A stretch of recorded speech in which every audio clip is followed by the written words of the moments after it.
Yeah, we might as well, Mr. Opo, Vice maganda po Chair. na kasi ako, kinakabahan na po talaga ako sa inyo, attorney, kaya po pwede po bang manumpa natin, attorney? Sige. Okay lang po Ano ba? ba gagawin ko dyan? Pwede po bang pahawak na lang po ang kaliwang tenga, angat na lang po ang kanang kamay. Ayan po. Maraming salamat, attorney. Hawak mo ang Yan. beat.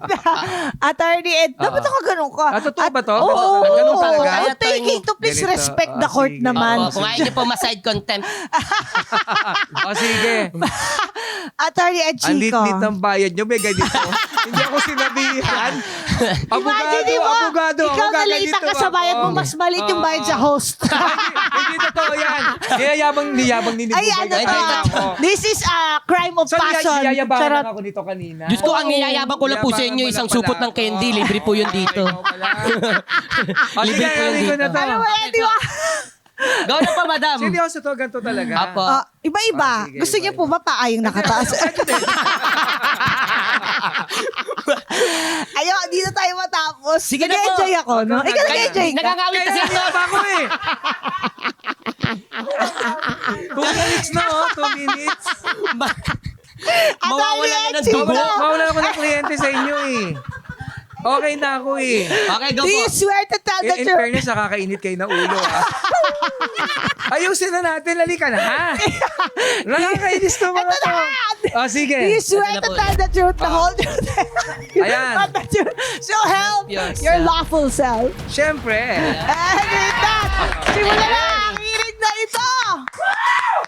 Teka lang, mauutot na ako, tawa ko ng Ako tawa. naiihi naman. Napaka-relevant sa panahon ngayon ng ating issue dahil ang iimbestigahan natin, bakit comedy ang politika sa Pilipinas? Ay, naku, totoo po yun, Madam Cha. Nakikita naman po nating lahat na sabi po nila, comedy po talagang nangyayari sa politika natin Oo. ngayon. Pero mas maganda po nito, hayaan na lang po natin si attorney po yung magsalita, Oo. mag-explain ng lahat-lahat para kung meron Oo. man may masabi mang mali, siya lang mabash. Oo, tsaka siya lang ang mademanda. Oo, Oo, kaya kasi po, niya na yan. Attorney, cleansing pa po ako sa bashing eh. Kaya kayo Oo, na attorney. naka-detox yan talagang siya. ako talaga. Oo. Kasi sa tingin ko, no, siguro yung politika is malaking komedya because of how they conduct themselves, di ba? How they behave. Nakakatawa naman talaga eh. Sipa mo like yung tumakbo si Bato. Hindi ba nakakatawa naman talaga yung pagtakbo naman talaga ni Bato na yon, hindi ba? Actually po, attorney, parang na-trigger nga po si Ruro Madrid sa Running Man. Bakit? Ano, bakit? Kasi sabi ni Ruro, parang mag-guess ata, parang papalitan na ako ni Senator Bato sa Hala! Running Man. Ang bilis niya kasi Sobrang tumakbo. bilis. Kita mo yung sa stairs? Oo. Hindi man name tag gripping yun. Talagang ang bilis eh. Meron siya, di ba? Natuwa ako, may dala siyang maleta, dala-dala niya. Feeling ko alam mo nun yung mga salawal, yung Go susuot bag. na niya. May go bag Kasi siya. for 1 week na siya doon, hindi ba? No, I guess, yun lang nagiging malaking komedya ang politika kasi nakakatawa talaga sila. Yung absurdity is an all-time high. Sabi nga ng asawa ko, alam mo bakit mo ba laging niloloko yung mga politiko? Lagi ko naman sinasabi, ba't hindi ko naman sila lolokohin? Sila nga niloloko tayo. Hindi ba? So, yun siguro ang nagiging problema. No? But in reality, nakakatawa lang siya on the one hand, pero yung mga ginagawa nila, minsan ayaw mo na talagang tumawa because they're doing a disservice to the Filipino people. They're actually paid to do what they're supposed to do. The interest of the public should be the priority. Sabi nga, public office is public trust. And then you actually see them na nagkakamalang sila ng pera. Nakakapikon lang kasi yung magnanakaw na tapos bobo pa. 'Di ba? Hindi, sa totoo lang, iba yung nakakainis yan eh. Hindi, nakakapikon yun. Nakakapikon talaga, hindi ba? Parang kombinasyon. Oo. Alam mo, parang kombinasyon na sila ngayon eh. Hindi ba? Sabi nga po ng mga magnanakaw na medyo mahirap po, kung ako lang yan. Sabi lang ng mga mahihirap din na tropa ko, kung ako yun, panis yan. Mas matalino pa pala ako dyan. Mas matalino ka pa, di ba? Nakakapikon, hindi ba? In that sense. So, yun lang. Kaya ginagawa ko na lang din comedy sila. Pinagtatawanan ko sila. Why not? Hindi ba? Ang tawag dyan is punching up. If you notice, Punching. marami akong bashers Punching. because halimbawa, niloko ko si Cynthia Villar. Kasi may joke ko kay Cynthia Villar, napanood nyo na yun, hindi ba? Tama. Na sinabi ko yung mukha siyang chismosa, di ba? Marami akong bashers doon. Hindi kasi sabi ko, di ba, billionaire siya, pero mukha siyang chismosa. Marites, Marites hindi, yan siya. sabi ko, mukha siyang chismosa, hindi marites. Yung itsura niya, yung isipin mo yung body type niya, tsaka yung peg ng mukha, di ba? Yung ilat siya ng mukha. Alam mo yung parang chismo, parang barkada ni Tita Shoni, di ba, ganyan. So, look, pag niloko ko siya, pero alam mo, pasintabi kay Cynthia Villara, Yes po. ginagalang ko yan kasi pinaghirapan din naman nila yung pagiging bilyonaryo nila. Pero sa totoo lang, mahirap maging bilyonaryo kagaya ni Cynthia Villara kasi hindi mo din na-enjoy yung buhay mo. Oh, Kasi ako ito, Charis, totoo ito, Buboy, hindi naman ako mayaman eh. So pag nagpupunta ako ng Boracay, na-enjoy ko yung bakasyon ko, na-enjoy ko yung scenery ko. Pag si Cynthia Villa nagpunta ng Boracay, hindi niya na-enjoy yung bakasyon, yung scenery. Alam mo kung bakit? Bakit po? Bakit? Paano nakatutok sa bakanting lote? Di ba? Nag-ocular pala yun siya. Nag-ocular, oo. Ocular naman pala yun Kaya, siya. in fairness, masarap yung mangga dito, ha? Ganyan, di ba? Boy, mukhang last na talaga natin to. Kahit anong mangyari, mahal kita, boy. Kanina pa nagbabibrate yung cellphone ko. May mga nagre-reklamo. No, but seriously, syempre marami kang basher, pero ito lang yung point ko. I always make fun of politicians. If you even check all my videos, if you check all my posts, as a comedian kasi yung serious post ko, magalang ako. Alam mo ba, hindi pa ako nag-comment sa posts ng iba na pangit, hindi pa ako nakipag-away. I've always been very, very respectful. Kaya lang, I always take flack because of my comedy. Puro politiko. Pero kung titingnan mo, I never made fun of poor people. I've never made fun ng mga ordinaryong tao. Never made fun. Alam mo yan, ang laging pinagtatawanan ko lang yung mga politiko. Ang tawag dyan, punching up. Because why not? Oo. Di ba? Oo. Sila na lang. Sila na lang, hindi ba? Oo. Kasi yun na lang para nakakaganti ka na rin kahit papaano, Oo. hindi ba? Kasi nakakapikon talaga sila eh. Mm-mm. Pag nakikita ko sila, like si Marcoleta, pag nakikita ko, lalaw ko nagingit-git, hindi ko ma-resolve kung wig ba yun or hindi. To pay. To pay, di ba? To pay or not to pay. To pay or not to pay. Oh. Di ba? Na-joke lang yan. Ang tawag dyan is punching up, which I think is okay. Punching Oo. up. Ang galing, yung pala wala namang tawag masama doon. doon. Oo. Kasi when you punch down kasi, it becomes very offensive. Halimbawa, you make fun of fat people. So, of course, they wouldn't really like it because it's not easy being fat, di ba? So, yung ganon, parang ganon. So, that's essentially what my comedy is. Pero alam mo, yung nakakaano dito, Mm. itong pinaka-recent, itong mga na parang may Mean Girls drama na sa Senate. Ay, Oo. opo, yung... Drama oo nga, naman. oo. So, hindi ko na maintindihan, ano ba talaga ang Philippine politics? Pwede palang action, comedy, ngayon may drama naman. Kasi di ba sabi nila daw, yung politics daw is show business for ugly people. Di ba? May nagsabing ganyan eh. Uy, Di ba? So pag pangit ka, pero gusto mong mag-showbiz, magpolitika ka. boy, dad pala doon ka. Yun, actually, Mali. sasabihin ko yun eh. Parang... In-encourage ko na siyang mag-party list. Kanina pa, pag ako una, pinag-usapan na namin. Meron na kami na buong team. Uy, sali May ako! plano na. Itim. Itim, oo. Ah, yun na yung kulay nyo. Ah, yung Totoo kulay ba? nyo, Ang oo. ganda. Diba? Ang Itim. ganda. Oo, ang ganda nun. Nagsiservisyo kami kahit hindi makita. Ah! Yun ang maganda. Uy, ang gandang slogan Ganda no. nun. Magsiservisyo ko kahit Ay, hindi hindi nyo makita. nakikita. No? Ganda nun, no? So, pero Feeling but seriously nga, di ba, show business. Kasi ang politics kasi, para kang showbiz din na nanliligaw ka ng tao eh. Para tangkilikin ka, para panoorin ka. So, in the same way, ganun din yung politika. It's really all about peddling of narratives. Kasi alam mo, natatakot tayo sa fake news, di ba? Alam mo kung ano mas nakakatakot? Yung mga misleading narratives. Ito yung mga illogical, mga, di ba? Mga narratives that they peddle.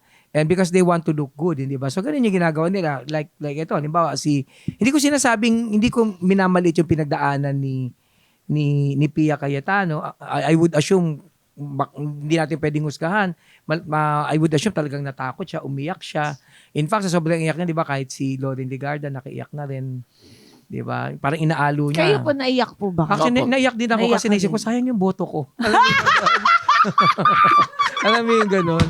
Malamang si At least binoto mo siya, alam na niya ngayon. Malamang si yun nga si inaalo ni ni Regarda siya. Siguro don't worry, hindi na ako magsa-Senate President. Ganyan. Hindi na. Ang gulo. Ang gulo. Meron yung sinabi about Senator Lito Lapid. Kasi tahimik lang siya, no? Oo.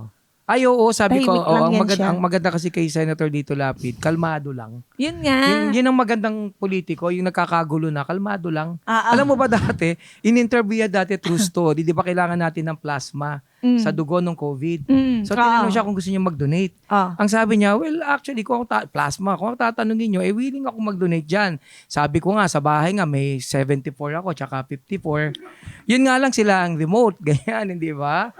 So, Ganun ang sagot niya. Ang maganda sa kanya kasi, pag tinanong mo siya, halimbawa, tinanong siya, Sir, ano masasabi mo sa insertion? Ano yun? Ganun sagot niya. Tapos tinanong siya, Sir, ano masasabi mo sa amendment? Kayo ba, ano masasabi mo at inamend na nila? Andyan na yan.